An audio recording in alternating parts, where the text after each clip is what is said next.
हिमांशु सोनी जी, कानपुर से। जी जी, राधा राधा। राधे राधे गुरुजी।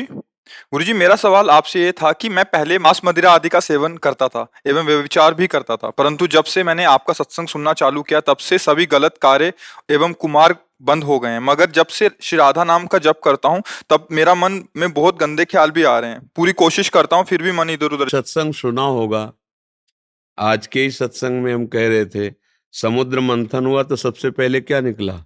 विष। समुद्र मंथन में सबसे पहले विष निकला। तो जब नाम जाता है ना तो मंथन करता है पूरे हृदय में, तो गंदी गंदी जितनी बातें सब भागती बाहर निकलती हैं। साधक घबरा जाता है कि पहले इतना गंदी। पहले क्या था, हमारा जो कैमरा है वो कवर कर रहा था, अब क्या कर रहा है, नाम उसको डिलीट कर रहा है। तो डिलीट आने में और जाने में दोनों में अनुभव होता है ना, कौन आया कौन गया। तो जो जा रहे हैं उनको हम आना समझ रहे हैं, हमारे हृदय में गंदी गंदी बातें आ रहे हैं, आ नहीं रहे, अब जा रहे हैं।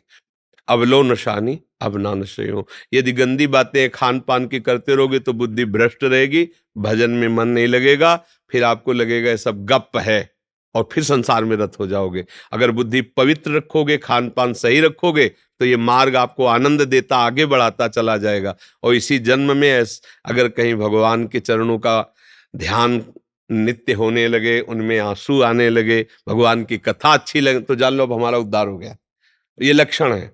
गदगद कंठ नयन बहाव नीरा। वृंदावन में प्रिया प्रीतम का नाम जपते हुए या आप जहां भी हो और आंसू आ जाए श्री जी का चिन्ह, तो जानो बड़ी कृपा है।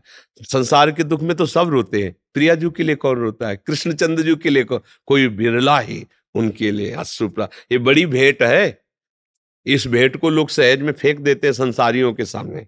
ये भेंट बचा के रखनी चाहिए। आंसुओं की भेंट केवल प्रभु के लिए रखनी चाहिए।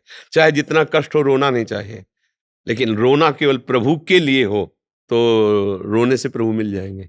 बिन रोए किन पाइया प्रेम प्यारा मीत। हमारे प्यारे के सामने कोई रो दे वो सहन नहीं कर पाते, ये बात सही। उनको बहुत बहुत करुणा में है ना, तो लगता है रो रहा है। अच्छा, वैसे कोई भी रो रहा हो तो दया आ जाती नहीं आ जाती, कि प्रभु तो दया समुद्र है।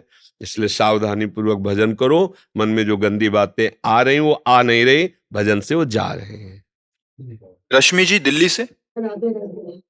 हाँ जी, राधे राधे। आपके चरणों में कोटि कोटि प्रणाम। महाराज जी, मनुष्य जीवन का परम उद्देश्य भगवत प्राप्ति है। इसी लक्ष्य को ध्यान में रखते हुए कर्म करने की कोशिश कर रही हूँ, लेकिन अभी भी मन बहुत अशांत व विचलित रहता है, क्योंकि इसी के लिए भागा दौड़ी लगी हुई है। कब और कैसे भगवत प्राप्ति का एहसास होगा? इसमें भागा दौड़ी, मन अशांत, परेशान, ये शब्द नहीं है। ये तो सांसारिक शब्द हैं और ये संसार की क्रियाओं में होता है। भागवती क्रिया इसका मतलब आपने समझा नहीं अभी, परमार्थ पथ, इसलिए ऐसा लगता है। परमार्थ प्यार में कोई सिखावा या पढ़ाया हुआ कार्य काम नहीं करता। प्यार सीधे हृदय का विषय होता है। और जब हम ये स्वीकार करते हैं कि प्रभु मेरे हैं, ओ हैं, सब वैभव उनका है, हम अंश भी उन्हीं के हैं, ये पंचभूत भी उन्हीं के हैं। अब हमने क्या कि कुछ अलग अपना मान लिया है।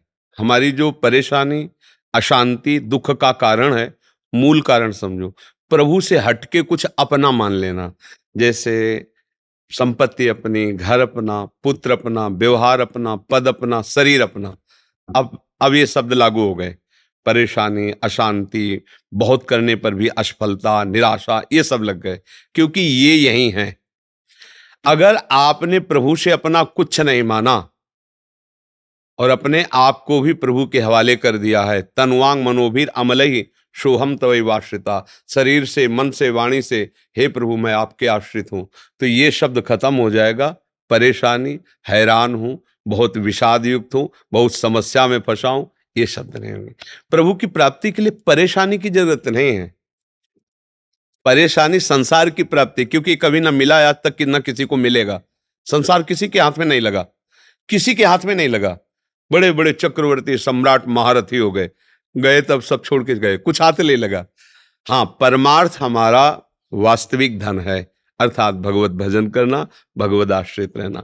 अब मन चूंकि प्रभु में इसलिए नहीं लगता कि बहुत समय से विषयों और संसार में लगा रहा है, तो हम चाहते हैं कि प्रभु में लगाएं, पर वो लगता नहीं। पर अगर हमारी चाह पक्की हो जाएगी तो ये लग जाएगा।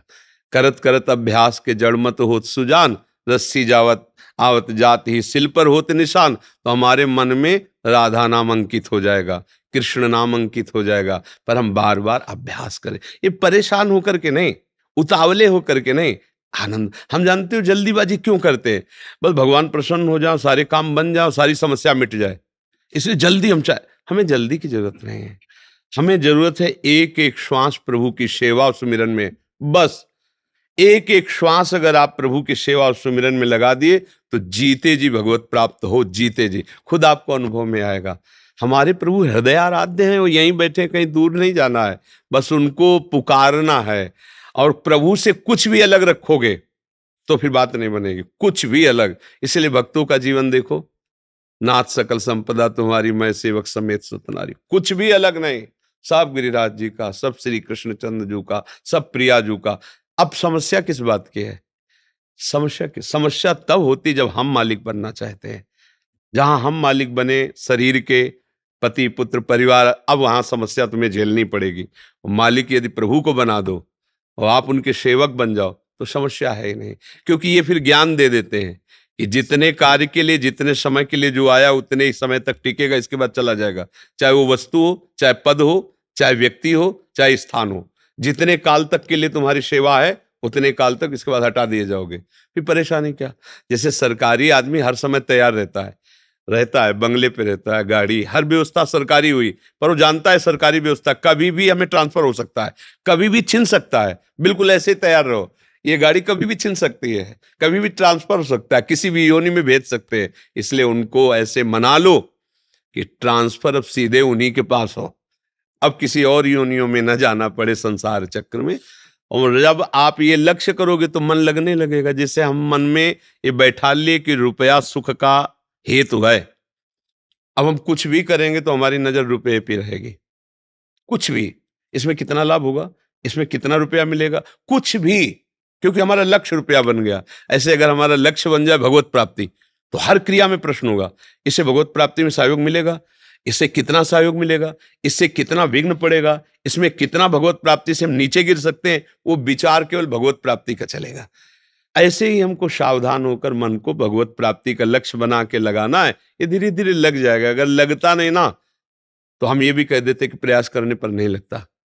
बचपन से लगे, गुरु कृपा से लगाया, तो फिर आगे चलकर भजन करना नहीं पड़ता, दिमाग पूरा भजन में होता है। वो जैसे दिल धड़क रहा है ना, ऐसे ही मंत्र नाम भर जाता है दिमाग, क्योंकि और कुछ रहा नहीं, और कोई आश्रय नहीं, और कोई सुख की बात नहीं मन में। वो सब उनकी कृपा से मलिनता सा, और वो अपने आप स्फुरित होता है, अपने आप। श्वासा श्वासा नाम जपे, दुविधा रहे न कोई, श्वास श्वास सुमिरन करे। जहां प्रभु का सुमिरन प्रारंभ होता है अभ्यास से, एक होता करना, एक होता हो, और जहां होना प्रारंभ होता है बन निहाल हो जाता है जीव। तो अभ्यास से होता है। जैसे हम अभ्यास से विषयों में गिर गए, ऐसे अभ्यास से हम प्रभु की तरफ उठकर चले। ये अभ्यास भगवान ने ही आज्ञा करी है कि अभ्यास योग युक्त न चेतसा नान्य कामना। तुम ऐसा अभ्यास करो कि मेरा चित्त जो है वो भजन से ना हटे। अभ्यास करने से हो जाएगा। जैसे आपने लक्ष्य बनाया, आप आ गए। अगर आप लक्ष्य नहीं बनाते तो आप कैसे आ जाते? ऐसे आप लक्ष्य बनाओ कि मुझे साक्षात दर्शन चाहिए और उसके लिए तड़पो, तो वो मिल जाएंगे। अच्छा, वहां तुम्हें जाना नहीं, वो खुद आ जाएंगे। वो इतने कृपालु हैं, लक्ष्य आप बनाओ, हो जाएंगे। चलना नहीं होता। भक्त कहाँ चलता है? भक्त तो पुकारता है और प्रभु प्रकट हो जाते हैं। गोपीजन रो के पुकारी ही तो, रुदु सुशर्म राजन कृष्ण दर्शन लालसा।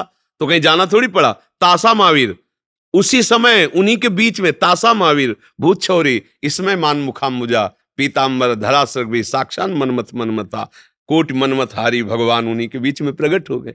अगर हम भगवान को पुकारें और सच्ची चाह हो, बताने की जरूरत नहीं, तो सच्चिदानंद है ना, वो जब सच्ची चाह देख लेंगे तो तुम्हारे हृदय में ही प्रकाशित हो जाएंगे। जहां तुम हो वहीं प्रभु हैं, वहीं तुम्हें अनुभव करा देंगे। पुष्पा परिहार जी राजस्थान से। महाराज जी राधे राधे, आपके चरणों में कोटि कोटि प्रणाम। गुरुदेव, हमारे सदगुरुदेव भगवान ने गुरु मंत्र का जाप, हनुमान चालीसा और रामायण पढ़ने को कहा था। महाराज जी, मेरा प्रश्न है कि हनुमान चालीसा का गायन की क्या नियम है? क्या किसी भी परिस्थिति में चलते फिरते गायन कर सकते हैं? वैसे जहां तक हो सके पवित्र अवस्था में ही गावे। जैसे स्नान आदि करके कपड़े पवित्र हो, फिर अगर आप मार्ग में चल रहे हो और पादुका रहित हो, आप गा सकते हो। लेकिन ऐसा नहीं कि अपवित्र हो, जूता आदि पहने आप हनुमान चालीसा गाएं, क्योंकि महाभागवत से हनुमान जी का जश है। ऐसे नाम जरूर जप सकते हैं, राम राम सिया राम राधा, जो भी नाम बकाया। जैसे पवित्र ग्रंथों का पाठ है तो थोड़ा पवित्र होकर, ऐसे नहीं कि कपड़े जो अपवित्र हैं वो आप हनुमान, फिर बुद्धि विकृत हो जाएगी। यही बात होती है, बुद्धि विकृत हो जाएगी। इसलिए जो गुरुदेव ने कहा है वो वचन सत्य है, वही करो जो गुरुदेव ने कहा है, पर पवित्र होके करो। चलते फिरते अपवित्र अवस्था में नाम जप सकते हो, लेकिन जो नियमावली दी गई उसे पवित्र होकर करो, ऐसा है। महाराज जी, श्री राम जी की लीला की चौपाई को याद करके किसी भी परिस्थिति, मतलब इनका कहने का अशुद्ध अवस्था में उस चौपाई या हनुमान चालीसा आदि का भी उस समय भी पाठ ना करें महाराज जी? नहीं, कितनी देर अशुद्ध अवस्था रहती है भाई। लघु शंका गए, हाथ पैर धोए, आचमन किया, पवित्र हो गए, शौच गए, पवित्र हो गए। अगर माता बहनें जो धर्म में रहती हैं, जैसे मासिक धर्म आदि 2-3 दिन, तो उसमें स्नान आदि क्रिया कर ली, पर वो जो मासिक धर्म किया पवित्र, उसमें ग्रंथ नहीं लेना हाथ में, पर जो हमें याद है वो हम कह सकते हैं। और जो हमें चौपाइयाँ याद है, जो हमें, वो हम कह सकते हैं, वो हम गान कर सकते हैं, पर ग्रंथ स्पर्श नहीं करेंगे, माला स्पर्श नहीं करेंगे, उस समय ठाकुर सेवा स्पर्श नहीं करेंगे 3 दिन। बकाया जो हमारा भजन चल रहा है उसको तो नहीं रोकेंगे, और शरीर की पवित्रता को वैसे निर्वाह करेंगे जैसे रोज करते हैं, पर वो 3 दिन जो है फिर हम ये सेवाएं नहीं करेंगे। बकाया नाम जप है, कीर्तन है, जो पाठ है, जितना याद है उतना हम कर सकते हैं जी। अनुराधा प्रिया जी दिल्ली से। महाराज जी, आपके चरणों में कोटि कोटि प्रणाम। महाराज जी, किसी जीव को देह त्याग के समय बिहारी जी की तुलसी चरणामृत और गोपी चंदन हरि नाम गीता पाठ सुनने को मिले तो उसकी क्या गति होगी? पक्की, वो समस्त कर्म बंधनों से मुक्त होकर के कल्याण को प्राप्त हो जाएगा, पक्का, इसमें कोई संशय नहीं। कोई भी जीव अंतिम समय भगवान का चरणामृत, तुलसी जी, भगवान नाम और ये सब महामहिम, तो निश्चित उसका कल्याण हो जाएगा, निश्चित, पक्का, इसमें कोई संशय नहीं, कल्याण हो जाएगा। राजीव दुबे जी कोलकाता से। राधे राधे। राधे राधे गुरुजी, आपके चरणों में कोटि कोटि प्रणाम। गुरुदेव, जब से आपके प्रवचन और राधा रानी का नाम जप कर रहा हूं, मन में बहुत शांति मिली। गृहस्थ जीवन में रहने के कारण क्रोध पर निरंतर नहीं रहता, बच्चों और पत्नी पर गुस्सा आ जाता है। क्या उससे नाम जप से जो जो पुण्य प्राप्ति हुई है उसमें हानि होती है? महाराज जी कृपया मार्गदर्शन करें। वैसे मुख्य बात हम आपको बता दें कि किसी भी कर्म में ताकत नहीं कि नाम को नष्ट कर सके। नाम जप अविनाशी है, भगवान का नाम अविनाशी है। जब आप जितने नाम जप कर लिए वो अविनाशी है, कोई भी बड़े से बड़ा पाप उस नाम को नष्ट नहीं कर सकता। जब आप अपराध करेंगे तो नाम जप रुक जाएगा, नाम जप नहीं हो पाएगा, ये मान सकते हैं। लेकिन नाम जप नष्ट हो जाएगा, ये बात नहीं। पुण्य नष्ट होते हैं, जैसे आपने दान किया, सेवा की, तीर्थ स्नान किए और अनुष्ठान किए, वो नष्ट हो सकते हैं। लेकिन जो आपने भगवान का नाम जप किया, नाम अमोघ है, अविनाशी है, इसका, ये पुण्य कर्मों में नहीं है, ये तो भगवान को अधीन करने वाली बात है। नाम का प्रभाव नामी को अधीन कर लेता है, नाम कोई पुण्य कर्मों में नहीं है। पाप और पुण्य, शुभ और अशुभ कर्म, ये दोनों ही बंधन कारक हैं, नाम दोनों से मुक्त करता है। शुभ अशुभ दुर्ग विध्वंस बल तब जयति जयति जग उच्चरे। जो पुण्य और पाप दोनों का विनाश कर देता है वही महात्मा जीवन मुक्त कहा जाता है। जब तक शुभ है तो स्वर्ग आदि लोग, अशुभ है तो नरक आदि लोग, शुभ अशुभ तो मर्त्य लोग, शुभ अशुभ दोनों का नाश, तो जीवन मुक्त हो गया, वो भगवत प्राप्त हो गया। तो पहली बात तो ये है कि ये भ्रम छोड़ दो कि कोई भी हमारे नाम को नष्ट कर देगा। अब दूसरी बात, नाम जब तभी आपको सुखद और आनंद प्रद लगेगा जब आप पापाचरण छोड़ दोगे, नाम में तभी रुचि होगी। पापवंत कर सहज स्वभाव, भजन मूर्ते भावन काओ। तीसरी बात, आपका क्रोध बहुत आता है। क्रोध जो है उसकी स्वयं की सत्ता नहीं है, जैसे द्वेष की सत्ता नहीं है। राग से ही द्वेष प्रकट होता है, ऐसे ही काम से ही क्रोध का प्रादुर्भाव होता है। कामा संजायते क्रोधा, क्रोधा स्मृति विभ्रमा, स्मृति भ्रंशात बुद्धिनाशो, बुद्धिनाशात प्रणश्यति। जब हमारी कोई कामना होती है तब हमें जब बाधा पड़ती तो क्रोध आ जाता है। जैसे हमारे अंदर ये बात बैठ गई कि हमारी पत्नी है, ये हमारे पुत्र हैं, तो हमारी कामना लगती है कि हमारे अनुकूल चलें, और जब वो प्रतिकूल होंगे तो गुस्सा आ जाएगा। अनुकूलता की मांग साधक की नहीं होती, संसारी पुरुष की होती है। पत्नी और पुत्र, उनको कर्तव्य मार्ग में चलाने के लिए तुम्हें ये सेवा मिलेगी। तुम पति नहीं हो, तुम स्वामी नहीं हो, न उस जीव को जानते हो जो पत्नी रूप में है, न उस पुत्र को जानते हो जो पुत्र रूप में है।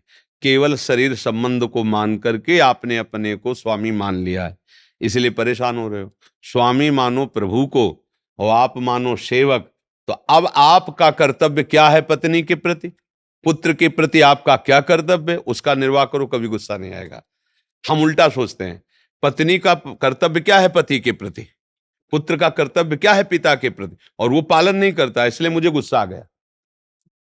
और अगर हम अपने कर्तव्य क्या सोचे, तो हम गुस्सा का नाटक करेंगे पर हृदय नहीं जलेगा।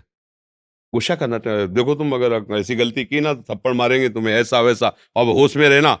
और बिल्कुल हृदय शीतल, क्योंकि हमें नाटक करना है, ये हमारी सेवा बन रही उनके सुधार के लेकर, पर वास्तविक हृदय से क्रोध नहीं हुआ। और जब आप अपनी अनुकूलता की मांग करें तो आपके हृदय में वास्तविक क्रोध आ जाएगा कि तुम हमारी पत्नी हो, हमारे अनुकूल नहीं चलती, तुम पुत्र हो, तुम्हारे हमने पैदा किया, पढ़ाया लिखाया, पालन पोषण किया, और तुम हमारे अनुकूल नहीं, देखते हैं कैसे नहीं चलो, बस वो क्रोध गुस्सा। अब तुम्हारा हृदय अशांत हो जाएगा, तुम्हारे सुकृत नष्ट हो जाएंगे, क्योंकि क्रोधाग्नि जो है वो बड़े बड़े पुण्यों को नष्ट करती है, लेकिन नाम नहीं। ये नाम अविनाशी, ये भूल तो कभी मत कर लेना कि नाम तो अमोघ है, अनंत काल तक। वैसे ये नाम वो बीज है, भक्ति बीज पलटे नहीं, जो जुग जाए अनंत। हाँ, अनंत युग बीत जाए तो भी नाम मिटने वाला नहीं। एक बार कहा राधा, ये लिख आए भगवान की बैंक में जमा हो गया। हाँ, अब इसको कोई नष्ट नहीं, ये नाम है सब विकारों को नष्ट करने के लिए। तो जब गुस्सा आवे तब नाम जप करने लगो, हट जाओ सामने से, उनमें भगवत भावना करो, सत्संग सुनने लगो। कई उपाय हैं गुस्सा शांत करने के। हाँ, अगर उनका पर गुस्सा का स्वभाव है कि वो ये सब उपायों को नहीं देखेगा, वो गुस्सा का स्वभाव क्या है, दुरुक्ति, कटु वचन बोलना, गाली बोलना, अपमानित करने वाले शब्द निकलने लगना, ये गुस्सा में आ जाए। क्रोध का स्वरूप यही है। तो मतलब जो बोलना नहीं चाहिए ऐसी भाषा बोलने लगेगा, असम्माननीय, अश्लील, वो फिर अब गलत हो गया। अब आपकी वाणी अपवित्र हो गई, हृदय पवित्र हो रहा है, वो आपको नीचे गिरा रहा है क्रोध। तो हमें लगता है जहां तक हो सके क्रोध का नाटक आवश्यक हो तो कर लो, पर क्रोध मत करो। मूल में सही माने में क्रोध तब आएगा जहां आपकी मांग होगी। और क्रोध का नाटक कब होगा, जब आप दूसरे की मांग को पूर्ण करने के लिए तत्पर होगे। जब मनुष्य शिष्य है, अब वो भी संत वेश में है। कौन है, मेरे भगवान मेरे अहंकार की पूर्ति के लिए आए हैं। देहाभिमान में, अहंकार में कहीं होगा कि हम गुरु बने तो शिष्य बन करके आ गए। अब हमको अपनी उस गलती को सुधारना है कि हे जगत गुरु प्रभु, आपके सिवा कोई है नहीं, मत्ता परतरम नान्यत किंचित। और मेरे कहीं रही होगी वासना तो आप इस रूप में आ गए, शिष्य रूप में। नाथ, मैं आपकी सेवा तो करूंगा जिस भाव से आप आज्ञा करेंगे, पर मैं आपका सेवक हूं। अब गुस्सा नहीं है, अब गुस्सा का रोल होगा। देखो, अगर तुमने उधर देखा ना तो समझ लेना, पर हृदय में बिल्कुल कोई जलन नहीं, कोई विक्षेप नहीं, कोई उद्विग्नता नहीं। वहां से शांत एकदम अपने भजन में लगे, क्योंकि पता है मुझे सेवा दी गई है। अब अगर ये भाव हो जाए कि मैं गुरु सर्वज्ञ, तुम अल्पज्ञ, तुम्हारा कल्याण मेरे द्वारा होगा, बस अब गलती हमसे हो गई। अब भोगो, अब जलो। किसका कल्याण करने के लिए बैठे हो, अपना कल्याण करने के लिए नहीं। ये सब जनता, ये तो भगवान है, दूसरा कोई है ही नहीं। भगवान कह रहे मैं ही हूं, मैं हूं, समोहम सर्वभूतेषु, सब में विराजमान, वासुदेवा सर्वम। ये मुझे जानना है, मुझे जनाने के लिए वो आए हैं इस रूप में। अगर हमारे द्वारा किसी का कल्याण होता है, ऐसी भावना है, तो अभी जो कल्याण की बात हो आई नहीं समझ में। कल्याण की बात किसमें है, जब ये बात समझ में आ जाए कि सारा जगत मेरा भगवान का स्वरूप है, न कहीं राग, न कहीं द्वेष, न कहीं निंदा, न कहीं स्तुति। अब कल्याण की कोई जगह रह गई, अब तो कल्याण ही कल्याण हो गया। जब तक राग है, द्वेष है, तब तक कल्याण नहीं है। इसलिए क्रोध तो करो मत, और नाम खूब जप करो, और ये विश्वास रखो नाम तुम्हारा मंगल करके ही रहेगा, उसका कभी किसी भी तरह से नाश नहीं होता। एक बार भी हमारी ऐसी श्रद्धा है कि एक बार भी अगर नाम बोले आप तो जाओ। अब जहां भी जाओगे ये नाम बहुत भारी पड़ेगा, जहां भी जाओगे जब हिसाब होगा तो एक तरफ एक नाम है, एक तरफ तुम्हारे सब स्वाप्निक कर्म है। तो जो जांच करने वाले हैं वो सब महाभागवत हैं, कोई साधारण नहीं। जैसे धर्मराज हैं, महाभागवत हैं, दोनों बातें जानते हैं, माया की कला और भगवान की भागवत धर्म की विशुद्ध ज्ञाता। वहां न्याय में जब उनके सामने आएगा, किसने एक बार कहा राम, एक बार कृष्ण, एक बार राधा, अब वो रुक जाएंगे, क्योंकि महाभागवत जानते हैं महिमा। ऐसा नहीं कि नाम की महिमा नहीं जानते और फिर न्याय करने के लिए बैठा, ऐसा नहीं। उनको पूछने की जरूरत नहीं होती, वो सबके मन में ही एक से, जैसे नहीं लैपटॉप में चिप लगाओ पूरा उतार लो, एक सेकंड में अनंत जीवों को देख लिया, क्या क्या एक सेकंड में। नहीं तो वहां तो लाइनें खड़ी रहे, वहां से लेकर मृत्यु लोक तक लाइन खड़ी रह के अब हमारा नंबर लिया, फिर वहां तो एक सेकंड में हजारों जीवों का हिसाब किताब हो गया। एक नाम भारी पड़ जाएगा, उनका दिमाग काम नहीं करेगा कि अब क्या करे। ये स्वाप्निक कर्मों का हिसाब देखे, सच्चिदानंद के नाम का देखे, तभी ये संत महात्मा जो है ना जगत मंगल मूर्ति हैं। घूम घूम देखो संतों का प्रभाव, देखो देखते ही नाम निकलता है, ए बाबा राधे श्याम, ओ क्या बोला, देखो राधे श्याम, एक बार नाम लिया ला। ये प्रभाव देखो संत वेश का, ए बाबा जय श्री कृष्ण, जय सिया राम, वो बोलेगा, चाहे मजाक में बोले, चाहे उपहास करने के लिए बोले, सच्चिदानंद भगवान का नाम बोलेगा देख के इस वेश को, राधे राधे, हो गया काम। दो बार राधे बोला ला, हिसाब में भारी पड़ेगा। सोचो ऐसा महामहिम नाम यदि निरंतर जप रहे हैं, तभी कहा है मम भक्ति युक्तो भुवनम पुनात, मेरा भक्त भुवन के लोक को पावन कर देता है, क्योंकि उच्च स्वर से नाम कीर्तन, भगवत यश कीर्तन, और इनके दर्शन से पाप नष्ट होते हैं। जैसे संत वेश है ना, वो भाव से, तो जैसे तीर्थराज प्रयाग में स्नान करते तो ऐसा लगता है मैं निष्पाप हो गया, पवित्र हो गया। ऐसे ये चलते फिरते तीर्थराज है, मुद मंगलमय संत समाजू, जो जग जंगम तीर्थ राजू। ये चलते फिरते तीर्थराज है। अगर हम भगवत भाव से देखें, संतों का संग करें, तो फिर नाम की महिमा हमारे हृदय में आ जाएगी। नाम की महिमा आ गई। अब सोचो जैसे बात बैठ गई कि यार एक नाम भी अगर हमारे पास है तो हमारा दुर्गति नहीं होगी। अब क्या होगा, बार बार लोभ बढ़ेगा, क्योंकि नाम महिमा आ रही ना। अब तो हम राधा राधा राधा राधा राधा राधा राधा, यार जितना कमा ले। जब इधर लोभ जग गया, अब ये लोभ सब लोभों को मिटा देगा, सब कामनाओं को मिटा देगा। इसीलिए कहा है कि चाहे स्वर्ग को एक तरफ, मोक्ष को एक तरफ रख लो, पर सत्संग के बराबर नहीं हो सकता। तात स्वर्ग अपवर्ग सुख, अपवर्ग माने मोक्ष, एक तरफ रख लो, सत्संग को एक तरफ लव मात्र। क्यों? क्योंकि स्वर्ग और मोक्ष को फीका कर देने वाला भगवत प्रेम उन संतों के वचनों से हमारे हृदय में जागृत हो जाए एक क्षण में। भगवान श्री कृष्णचंद्र जी ने एकादश स्कंद में कहा, व्रतांश यज्ञ छंदांश तीर्थान यमा यमा, यथा वरुण देत सत्संगा सर्वसंगोपहो इमाम। बड़े बड़े व्रत और तीर्थ और धर्मानुष्ठान और वेदाध्ययन आदि, ये सब मुझे वश में नहीं कर सकते, जैसा सत्संग से मैं वश में हो जाता हूं। तो सत्संग से क्या? बोले सर्वसंगोपहो हिमाम। वो सर्वसंग का त्याग कराकर केवल मेरे से प्रीति करा देता है सत्संग। इसलिए मैं जैसे सत्संग से जल्दी प्राप्त होता हूं, वैसा अन्य किसी साधनों से नहीं। अब जैसे ये बात बैठ जाए, यार इतना महिमा में नाम, अब हमारे अंदर चलने लगे, राधा राधा राधा राधा, जितना अधिक से अधिक जप ले, यार भगवान हर समय मुझे देख रहे हैं, तो फिर अब हमको पाप कर्म नहीं करने चाहिए, क्योंकि भगवान देख रहे हैं। वो तो देख रहे हैं ना, बस यही बातें बैठा ली जाती, तभी साधु बन जाता है वो। गृहस्थी में रहते हुए महात्मा रहता है, क्योंकि अब कोई ऐसी जगह नहीं जहां भगवान ना हो, तो कोई ऐसी जगह नहीं जहां हमें कोई देख ना रहा हो। प्रभु तो देख रहे हैं। अब कहे प्रभु के सामने हम कैसे पाप, हमारे सामने तुम पाप करोगे क्या? तो वो तो प्रभु के प्रभु भी है। देखो कई ऐसी सत्संग की बातें जो हमारे जीवन को सुधार देती है। यार भगवान जब सब जगह है, तो यहां भी है, सब में है तो हम में भी है, सबके हैं तो हमारे भी हैं। और जहां भगवान वहां भय किस बात का? अया किससे डरना, सब में भगवान है, सब जगह भगवान है। अलो मस्त जीवनानंद। सत्संग भगवान की प्राप्ति में सर्वसमर्थ है। क्रोध ना करो, खूब नाम जप करो, आनंदित करो। राधा वल्लभ लाल की जय।